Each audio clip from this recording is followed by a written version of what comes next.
Guys, ito na nga pala, nakakabit na namin yung ano, hindi namin napakita kanina, yung transmission ng dozer. Ito, yan siya, oh, kabuuan. Suportahan mo ako sa YouTube channel ko. Dozer, anong dozer to, Sir Pat? Ano, Komatsu D85 Das.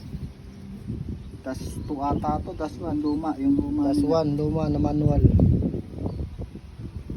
So guys, oh, marami pa man susunod sa amin. Ayan, oh, walang engine yan, bubuin namin yung engine yan sa transmission. Saka yung bulbo nakapila pa. Lahat yan, kondisyon namin yan. Maraming salamat guys. Thank you so much for watching. Oh, tubo na. O, tubo. Mel, tubuhin mo muna. Mag-vlog lang ako. Dapat yung kita mo Ayan, ako oh. dyan, ha. Ito pala, pwede pala to eh. Okay. Nag-i-slugging pa tayo. Thank you.